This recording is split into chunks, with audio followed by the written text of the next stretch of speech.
दिग्विजय करेगा और हम पांडवों की शक्ति कम करने के लिए संधि करेंगे। और पांडवों की सबसे बड़ी शक्ति है वासुदेव कृष्ण।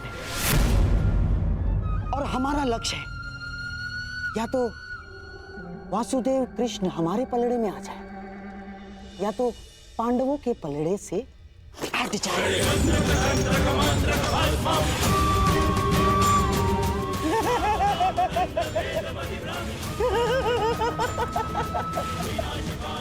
बस इतना कर लो मेरे प्यारे सम्राट, तो सदैव के लिए भारतवर्ष तुम्हारा।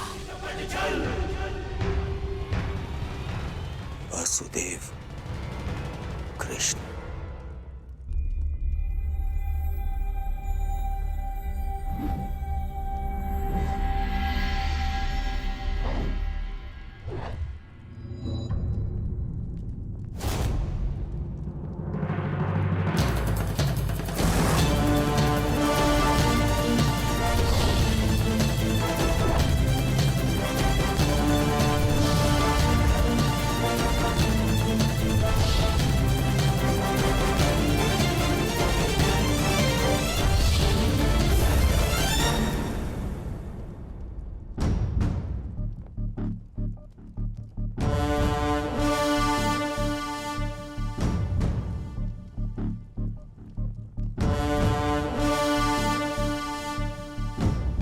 फिर से मेरे समीप आने से चूक गए कान्हा। क्योंकि आपकी दृष्टि है ही इतनी तीक्ष्ण दाऊ।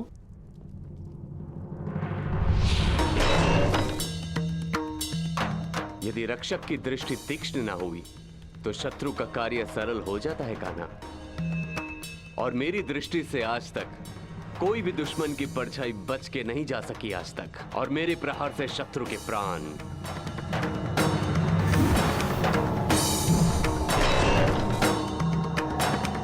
और यदि कोई ऐसा वीर आया जिसे आक्रमण करने से ना रोक सके तो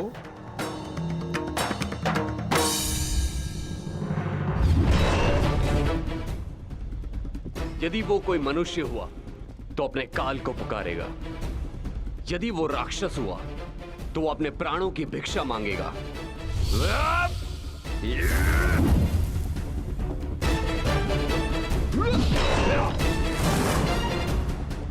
और यदि वो देवता हुआ तो वो पछताएगा कि उसने अमृत पान क्यों किया। और यदि आक्रमण करने वाला देव दानव मनुष्यों से अधिक शक्तिशाली हुआ तो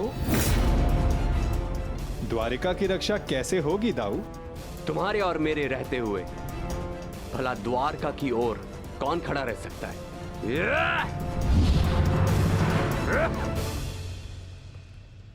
और यदि ऐसा कोई हो जो आपके और मेरे समक्ष खड़ा हो सके तो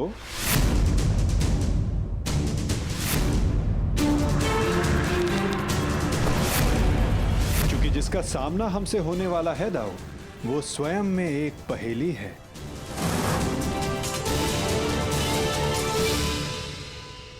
कब कौन समक्ष आ जाए कुछ कहा नहीं जा सकता दाऊ।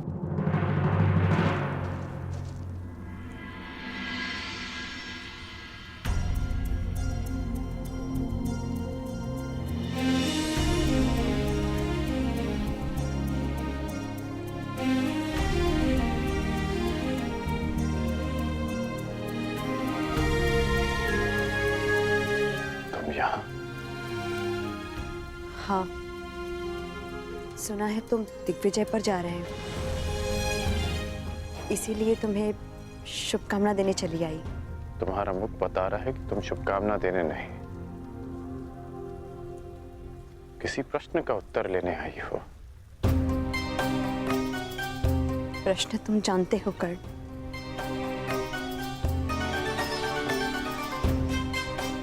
जानता हूं कि मेरा लक्ष्य क्या है, कि मैंने एक महान परिवर्तन का वचन दिया था। वैशाली,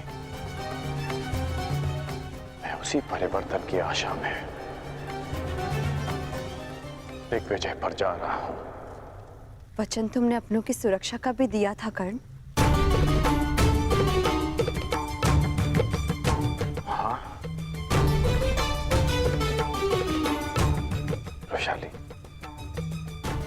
क्या कोई असुरक्षित है?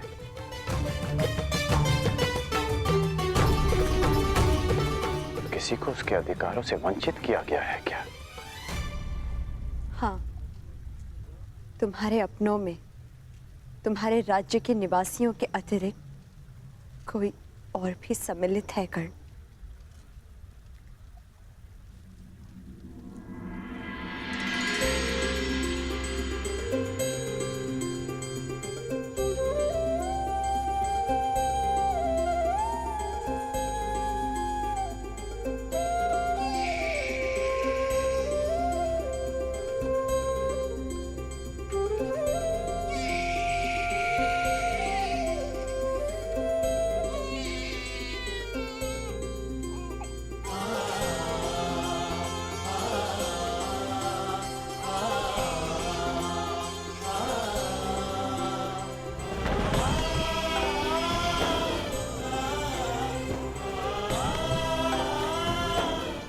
आपका पुत्र अंगराज।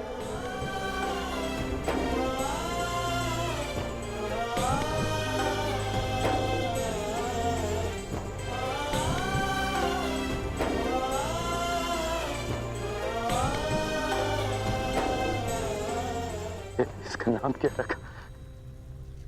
नामकरण अभी किया नहीं। पुत्र के नामकरण का अधिकार उसके पिता को होता है।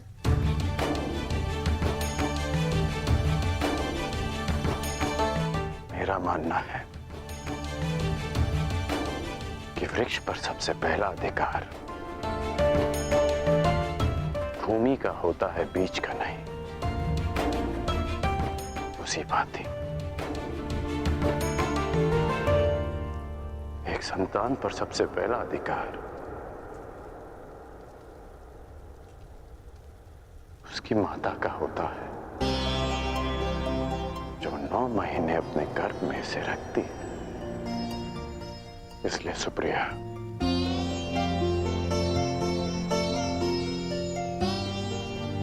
इसका नामकरण तुम करोगी। ऋषिकेतु।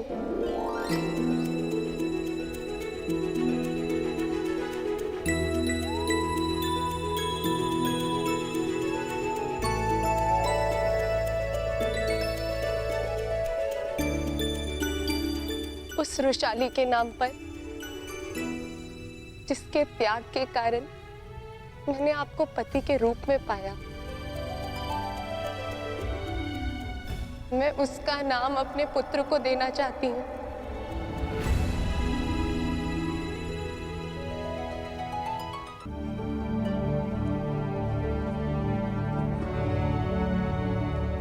अद्भुत।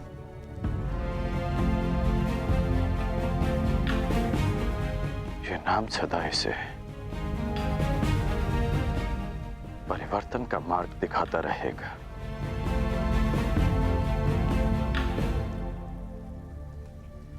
सुप्रिया, मैं नहीं जानता कि दिग्विजय पूर्ण होने में कितने वर्ष लगेंगे,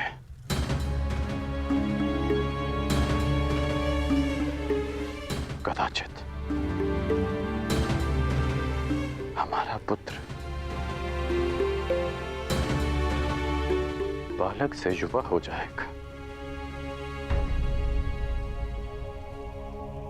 तुम इसका ध्यान रखना।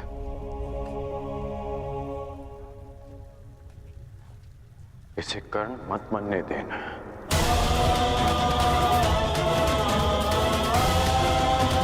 आवश्यकता पड़ने पर इसे वचन तोड़ना भी सिखाना।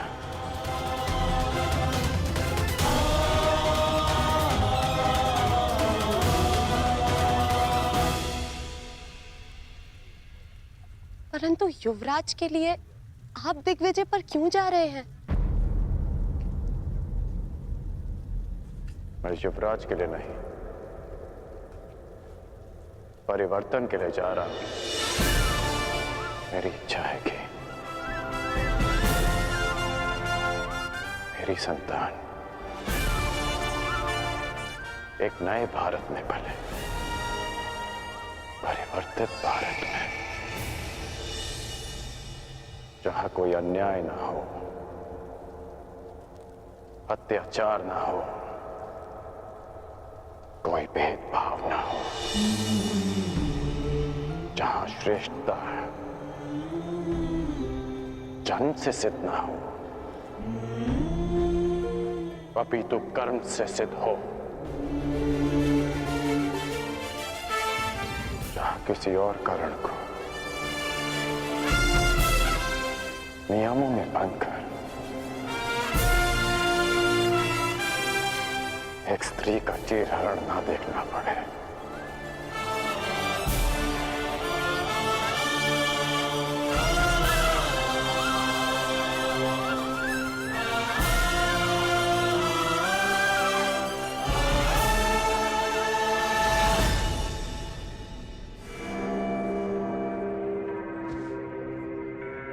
कुछ शेष तो नहीं रह गया? जी नहीं। मेरी पान सुपारी जी। और मिष्ठान? जी, आपके अंगवस्त्र भी। जाओ। मामाश्री, इतनी सारी सामग्री? युद्ध पर जा रहे हो सम्राट, वन विहार पर नहीं। और ये सारी वस्तुएं महत्वपूर्ण हैं। हर एक वस्तु काम की है। जैसे पान इसलिए कि रात्रि तुम जग सको। किसे ज्ञात शत्रु रात्रि में आक्रमण कर दे। और हाँ, मिष्ठान इसलिए कि आवश्यकता पड़ने पर भूखा ना मरना पड़े। अतिरिक्त अंगवस्त्र भी ले लिए मैंने, आवश्यकता पड़े तो ले लेना। ये सब क्या है गांधार नरेश?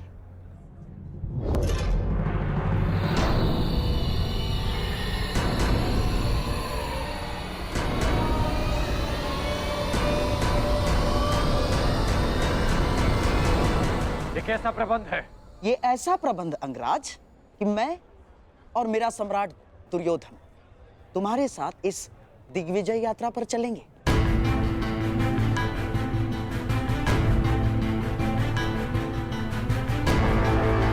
परंतु इसकी क्या आवश्यकता है? आवश्यकता है अंगराज, आवश्यकता है। तुम उन राजाओं पर विजय तो पालोगे, परंतु उनके समक्ष संधि की शर्तें कौन रखेगा? मैं। और हस्तिनापुर के प्रतिनिधित्व के रूप में मेरे दुर्योधन के समक्ष वो समर्पण करेंगे। मामाश्री,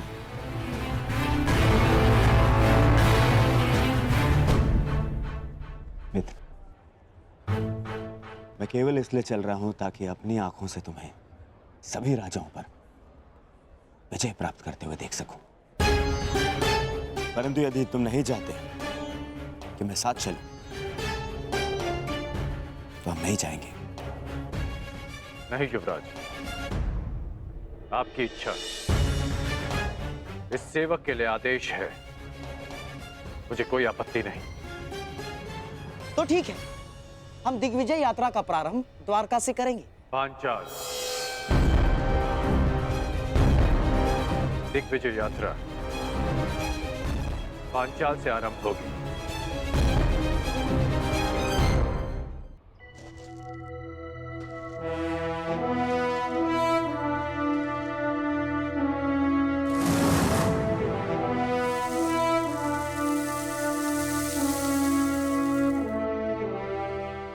अब भी एक महत्वपूर्ण अस्त्र पाना शेष है पार्थ, पशुपतास्त्र।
इतनी शीघ्रता नहीं।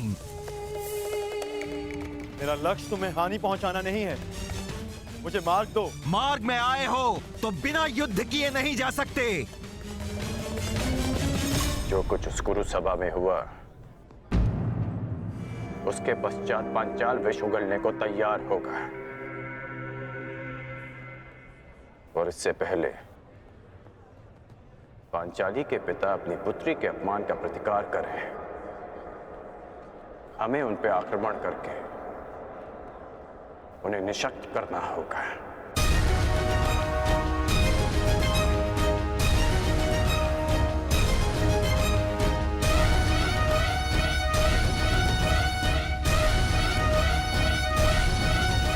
मामाश्री, शत्रु का पलड़ा अभी हल्का हो या बाद में, हमारा पलड़ा सदैव भारी रहेगा, क्योंकि हमारे पास कर्ण है।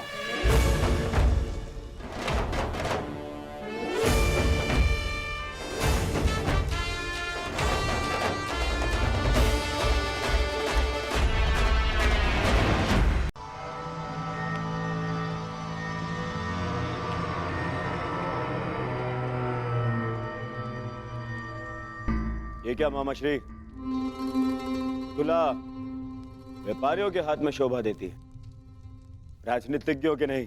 राजनीति दुनिया का सबसे कठिन व्यापार है मेरे प्यारे सम्राट। जहां शत्रु का लाभ और अपनी हानि ठीक से तोली नहीं गई तो पराजय का मुख देखना पड़ता है दुर्योधन। जैसे जैसे ये तुला, जिसकी एक ओर 100 कौरव और दूसरी ओर 5 पांडव, परंतु अभी तक इस तुला का संतुलन बना हुआ है दुर्योधन।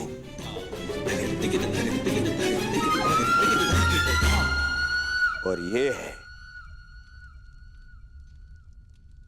दिग्विजय, और दिग्विजय के पश्चात शक्ति का संतुलन हमारे पक्ष में होगा।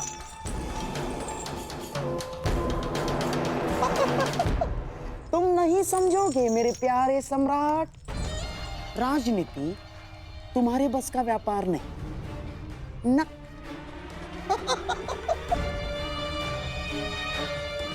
अर्थात